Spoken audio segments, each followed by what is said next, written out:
There is a major misconception that the ancient astronaut theory credits all the accomplishments of our ancestors entirely to extraterrestrials. But this is not the case. What it suggests is that our ancestors had teachers. We can find countless examples throughout history of beings who came from the sky and imparted knowledge that led to the building of incredible structures or changed the course of history. And one of the most compelling accounts describes no less than 200 otherworldly teachers who had an impact of biblical proportions. At number 3, Akhenaten. Of the many pharaohs of ancient Egypt, none are more mysterious and controversial than Akhenaten. He ruled from 1353 BC until his death 17 years later. His reign was dominated by controversy when he abandoned the pantheon of old Egyptian gods and instead demanded that his subjects worship a single deity, the sun god, Aten. Akhenaten was the most unique king in all of ancient Egypt. At a time where Egypt was most prosperous, he decided to change everything, to change Egypt's most strongest beliefs, to change religion. Akhenaten announces there will be one God. They will be a monotheistic people. Aten, the sun god, would be the one divinity they all worshipped. The image is the sun disk. It shook the empire in really terrible ways. Unlike the pantheon of anthropomorphic gods that had been worshipped for centuries, the god Aten was simply represented by a disc-shaped object. The Egyptian aristocracy was so confused and angered by Akhenaten's installation of this abstract deity that after his death, they went to extreme lengths to obliterate his legacy. The ancient Egyptians did not want us to know anything about Akhenaten. You can only wonder, was it in fact to protect an even darker secret? What secret could have inspired Akhenaten to make such drastic changes during a time of tremendous prosperity? Ancient astronaut theorists suggest there may have been an otherworldly influence. And as evidence, point not only to the disc-shaped god he worshipped, but also to the way he and his wife, Nefertiti, were depicted by artists of the time. He and Nefertiti and their children all had elongated heads, as we see all around the world, and is often associated with extraterrestrials. Akhenaten has been suggested as possibly being an extraterrestrial or part extraterrestrial. One has to wonder if Akhenaten may have been some type of an extraterrestrial hybrid, and perhaps that sun disk Aten that Akhenaten prayed to wasn't a sun in the sky at all, but it could have been an extraterrestrial that instructed Akhenaten. Number 2 on our countdown of the top 10 alien influencers, J-Rod. Groom Lake, Nevada. Hidden within a ring of mountains, this dry lakebed is the location of Area 51, the nation's most infamous military installation. For decades, rumors have swirled that this top-secret facility is hiding not only extraterrestrial technology, but a living alien being known as J-Rod. J-Rod is an alien who allegedly worked at Area 51 over a period of years to help reverse engineer extraterrestrial technology. A number of government whistleblowers have come forward with the story that J-Rod was first discovered inside the cockpit of a downed alien craft. According to their accounts, on May 21st, 1953, government officials secretly gathered a team of scientists to investigate the crash of an unidentified flying object on the outskirts of Kingman, Arizona. There were 40 engineers that boarded a bus, and they took a long 3.5-hour ride from Phoenix to Kingman. When they got there, it was nighttime. There were MPs on all corners of the craft. It's about a 40-foot diameter dish-shaped craft that was perfectly intact. There wasn't a scratch on it. There were 4 beings associated with this craft, and they shipped it to Groom Lake. Groom Lake is the Area 51 region in Nevada. When Area 51 was just bare bones, they took the craft and the aliens out to that location in the middle of the Nevada desert because it was so remote. And around that, they built Area 51. This is where the story of J-Rod originates. J-Rod survived and worked directly with our own government. And what's very interesting here is here we have an extraterrestrial in government custody. And he could certainly have all kinds of information to reveal. And what they are apparently talking about is technology and the reverse engineering of extraterrestrial technology.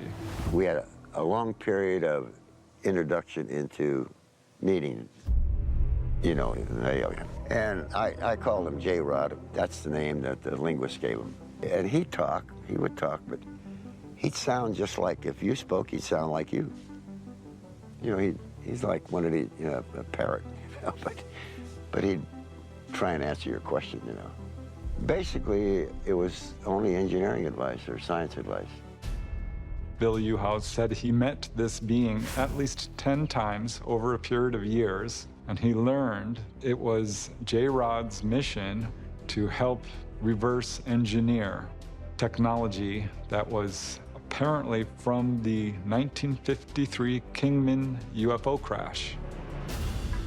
While the sensational account of Captain Bill Uhouse strikes many as outlandish, shortly after he came forward, a microbiologist named Dan Burish confirmed the claim. There's another whistleblower by the name of Dan Burish. And Dan Burish said that he was hired as a microbiologist to basically care for J-Rod, ensuring that he remained healthy. And this went on for years and years and years.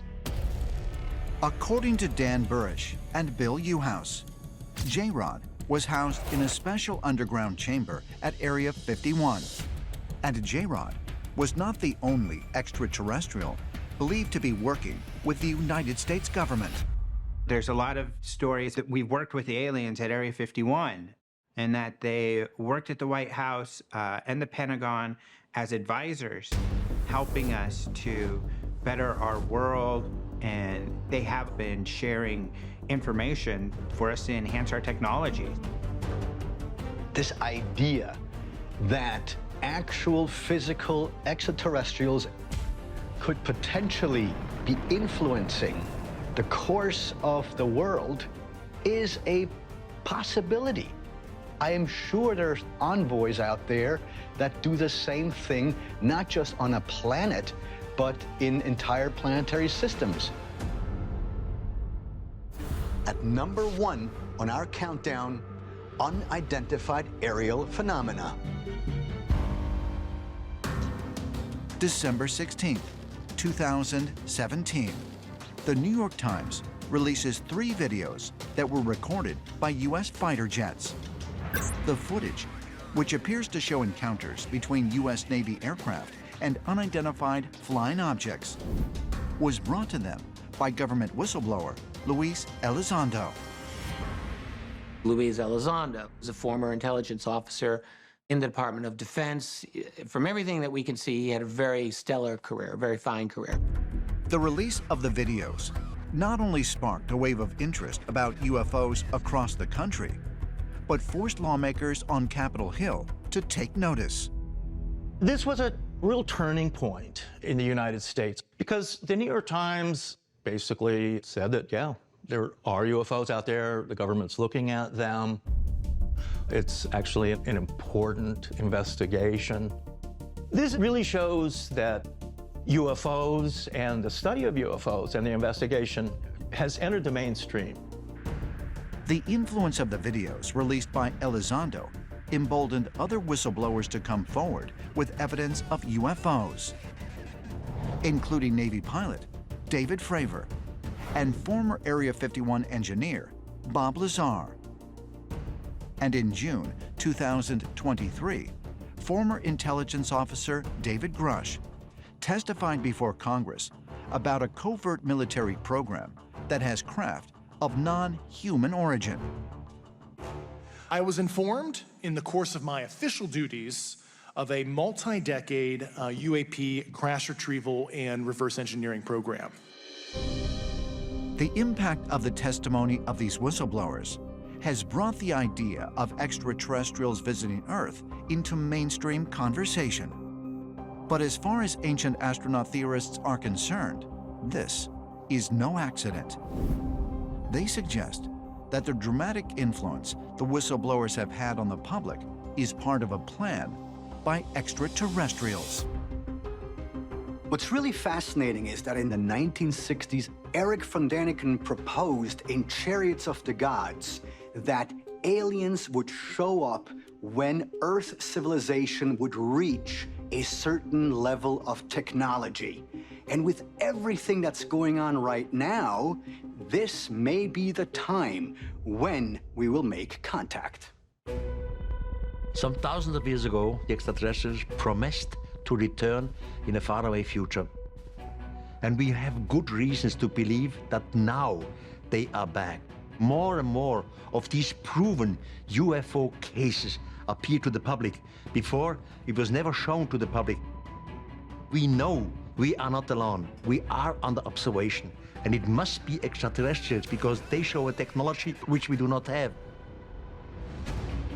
For the first time in history, members of Congress, senators, and the U.S. military are openly talking about the possibility of an extraterrestrial presence on Earth. All of a sudden, since 2017, these stories have become front-page news.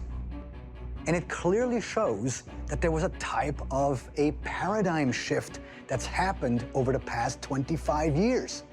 And for someone like me, it's incredible.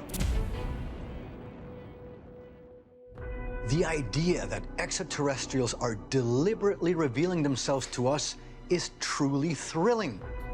But what's clear to ancient astronaut theorists is that we've had contact with alien influencers for thousands of years. From heavenly beings described in the Bible, to strange amphibious creatures, and even mysterious visitors seen in our skies today. Perhaps the next alien influencer will finally reveal the truth about humankind's extraterrestrial past.